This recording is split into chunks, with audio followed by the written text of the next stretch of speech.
Yeah. But real quick, before we get started, I have a bone to pick. Because how is it that I was living with my family for a while, and I was doing reviews, and we did see success in 2021. Since I've started upping, I think, the quality of my videos, and especially since I started this channel, we've not seen that much success. But then I moved to an apartment where I can't be that loud because we have neighbors that I don't know, and now all of a sudden we win 2 trophies? What the hell's that about? What's up, guys, and welcome to the Blues and Stripes, where we are champions of the world, and nobody could take that away from us. Do not let any rival fan who wants to try to take away the importance of this victory away from you. That is the biggest thing that I have from this takeaway, because just from watching a couple of reactions on the way back from my dad's house to where I live now, there are so many reactions from rival fans, Arsenal fans, Liverpool fans, the one PSG fan that I talked about in the last video that was talking about Villa are better than us, and so many of them are downplaying this tournament. So many of them are downplaying how good this win is and saying, oh, well, I mean, it's not the Champions League. Do not let anybody rain on our parade today, because this is big. It was not just we beat PSG. That already was going to be big enough. If we managed to beat them, I talked about in the preview for this match, that was already going to be kind of a tough ask. But to not just beat them, but thump them, to completely outplay them. And here's the thing, I won't apologize for some of my previous opinions on a couple of players and on Maresca, because I do think the criticism has been warranted. But I have to hold my hands up today and say, a couple of players that I've been hating on, Maresca got it all right today. And I will go into detail on that, because I feel like as much as I criticize, as much as I do talk about all the problems that Maresca has as a manager, I need to talk about whenever he gets things perfectly right. And this was a great example of that. So first of all, looking at his lineup, I wasn't that excited for it, because we see James in the midfield again, we see Gusto right back, and of course I'm nervous. Then we start playing, and I noticed how well it was starting to work. And here's the reason why. First of all, for Neto, he pushed Neto over to the left side, and Gusto was providing the width on the right. So it's the typical kind of 4 that we see in behind the striker, where you've got Neto on the left, Fernandez, Palmer, Gusto. Those are the 4 across the top. And then you've got Caicedo and James in there, and obviously Cucurella, Colwill, and Chalobah are your 3 staying back. The reason that works is because Gusto does have the capability, as bad as he's been recently, he has the capability physically to get up and down the line. He can get up in the attack, put pressure on Mendes, but then he gets back and tracks and gets on Kvaratskhelia, however you pronounce it. He gets on him, and I'll talk about him in a minute, but defensively, he was big for us today. Obviously, he got the assist for Palmer's first goal, but really where he brought it for us was how good he was at getting back and putting pressure on that wing on the left side. But on our left side, having Neto over there was a tactical genius move from Maresca, because what it did, it nullified Hakimi. Cucurella was going to have his hands full with Doué, because Doué is a very talented, clever little player, and he's got a lot of pace. But Hakimi is where a lot of teams have been struggling to contain PSG, because he's constantly bombing down that right-hand side and opening up space, because Doué is drawing the left back inside. There's so much space over there for Hakimi to get into. And so that's why Neto is now playing on the left side today, because he does all that defensive work. He tracks back. He works back and gets on Hakimi, and so he doesn't have a whole lot of space to do what he normally likes to do. And that was a genius move. And what it screams to me today, especially just looking at the overall performance of Chelsea and of PSG, it felt like one team did their homework. And I talked about this early on with Maresca. There were a couple of matches where the players were even talking about watching tapes, figuring out where the space was going to be against the other team. It felt like he was very focused on trying to make sure that we set up to counter whatever the other team had. And then at just some point, kind of felt like he started doing the same thing every match, no matter who we played. I don't know where that changed. Today, once again, showed we played very similar in formation, but the way he set us up, it was perfectly set up to nullify what PSG does so well, what they did so well against Real Madrid. And it felt like Enrique and PSG honestly didn't really set up to hurt us, didn't really set up to make sure we couldn't hurt them. The space that Palmer was getting in the midfield, it felt like nobody really understood what he can do on PSG's side. There was no midfielder that was constantly on him, making sure he couldn't create, making sure he couldn't have shots at the top of the box. I mean, he sets himself up well, he gets into those spaces, but most of the time, teams know, have a player on him. Have one of your midfielders stepping in and putting pressure on him so he doesn't have time. Nobody was doing that today. So to me, it felt like, yes, we did our jobs, but I will say PSG, I don't think they really did the research on us. I don't know if it was a lack of respect. I don't know if maybe they just thought we're good enough. Not necessarily a lack of respect, but more so confidence in themselves. But clearly they did not really look at what they needed to do to stop us. And Maresca, I think, set us up perfectly to make sure we were able to stop them, but also create our own chances. So bravo to Maresca. Again, I still have my issues with him. I still don't know if he's going to take us to the top of the Premier League and to the Champions League as well, because that's a lot more to deal with in one season rather than just one tournament. What is it, 6, 7 games? Maybe 7. Like this is definitely not an easier setup, but you don't have as much to focus on. You can just focus on one game at a time, whereas when you're in the league, it's a lot more to focus on. That's where I'm not sure if he has enough, but I'll say for today, he did it perfectly. He did exactly what we needed him to do, and I'm going to give him all the credit in the world. And I will not be putting Maresca out on my videos, at least for the next year, unless things get really, really bad and we are like in relegation form. But looking at some of the outside stuff, because there are a couple of things to talk about outside of the performance from us. First of all, the red card. I've already seen a couple people saying hair pulling should not be a red card. And I think I talked about this before whenever Cucurella had his hair pulled both times. The one time it was a red against, I can't remember who, Bournemouth maybe? And then the one time it wasn't a red whenever we played Tottenham. That shouldn't be in the game.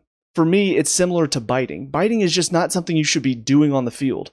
It doesn't matter how much or how little damage you do with it, you shouldn't be doing it. Hair pulling's the same thing. You shouldn't be pulling somebody's hair. It doesn't matter how pissed off he makes you. Like, yes, Cucurella is a little nippy player. He's going to get on you. He's going to rile you up a little bit. And so you shove him back.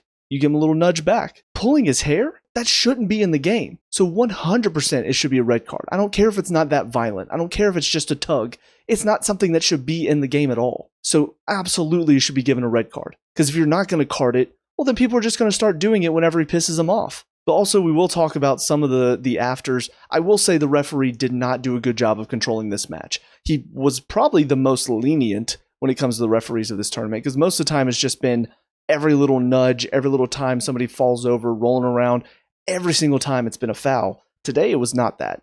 He let it be physical. He let the players go at each other. He let the afters happen as well. You could see the temperature was starting to rise in that second half. They were getting frustrated because they weren't getting any chances. You could tell they were rattled. A lot of Chelsea players, Cucurella is a good wind-up. Fernandez is a good wind-up player. Then Delap comes on. He's known for winding up players. PSG were kind of giving it back. It was not one-sided. As many people want to say that we were the ones that instigated it a lot, they were starting to throw some stuff back too. And it was starting to get real chippy. There was a lot of afters, a lot of shoving every time the ball would get away.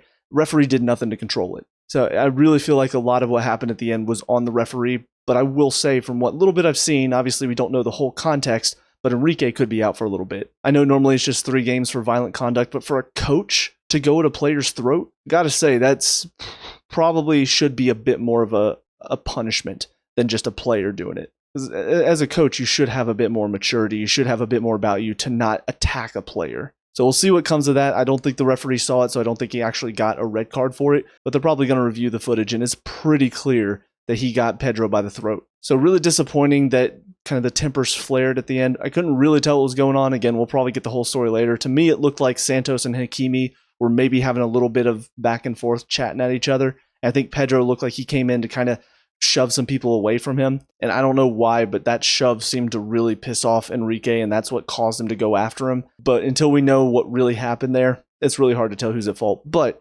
getting on to the good stuff. Sanchez. My goodness, Sanchez.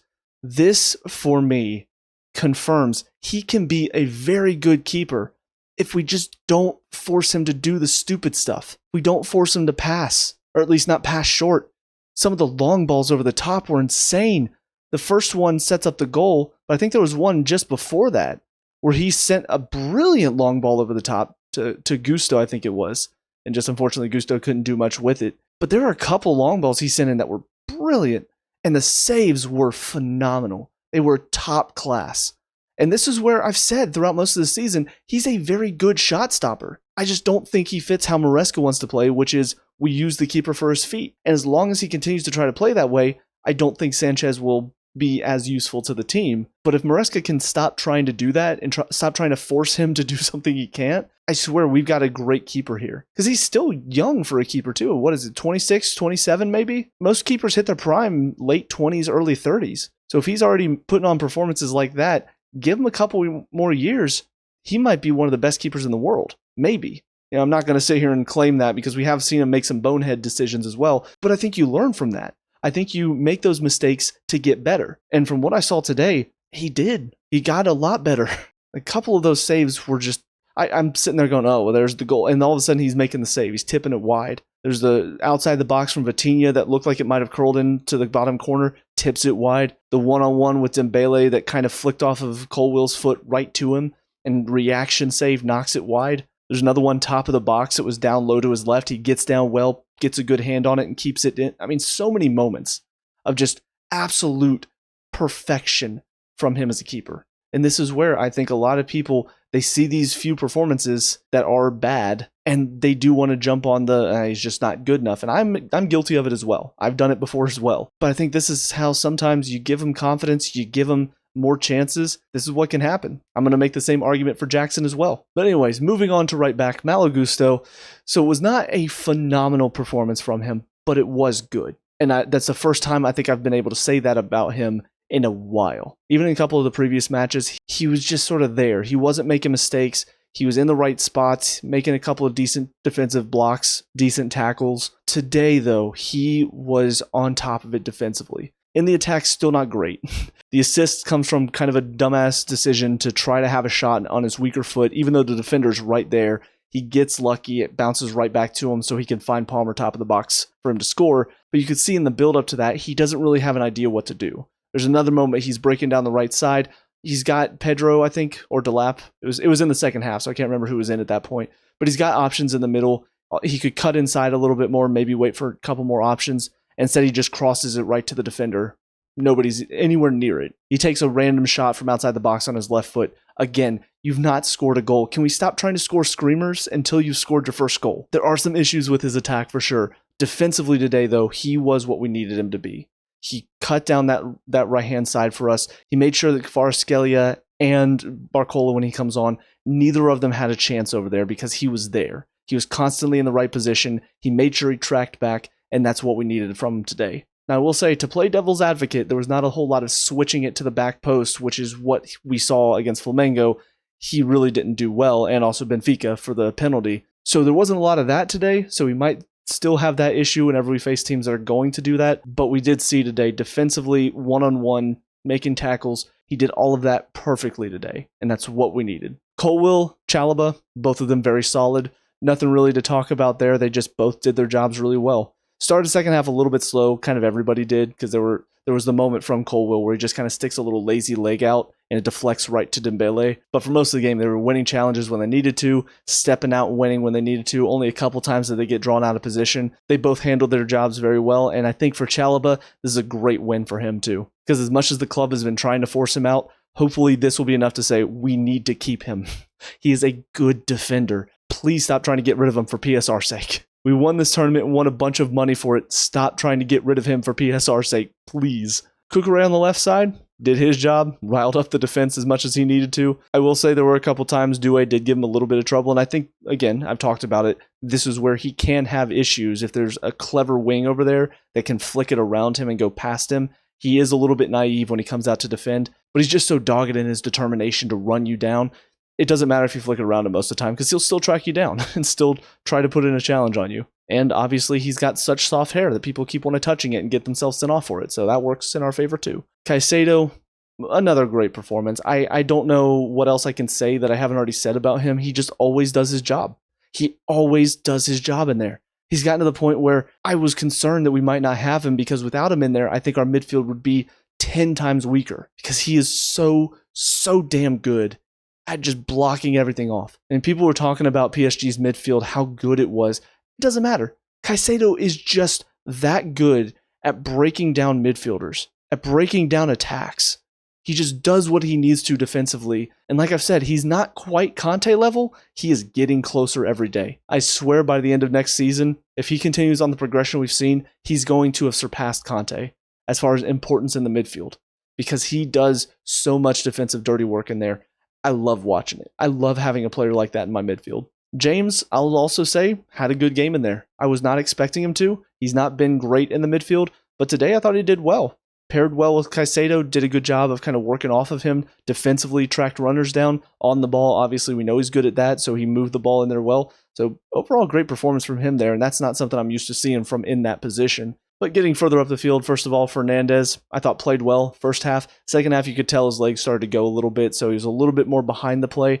But first half, really aggressive, really energetic from him. Really good to see. And it gives me hope that he's going to continue on the form that we saw from last season as well. Neto on the left side is not his position. I was not sure what to expect when I saw him over there, but then when he started tracking Hakimi's runs, that's when I realized that's what he's in there to do. And he did it so well. I cannot think of anything Hakimi did because Neto was always there putting pressure on him. And then João Pedro up top, great performance. And this is where I've defended Jackson. I've been probably the only Chelsea fan that's been defending Jackson, at least to my knowledge. But even I will say, the way João Pedro has been performing and the way he plays, he is an upgrade on Jackson. He does do everything Jackson does off the ball, but his finishing is better. And I think that's where Jackson's going to have to improve now, or else he could be out. I'm already seeing people saying, oh, well, now we don't need Jackson because we got Pedro and we got Delap. They're much better than him.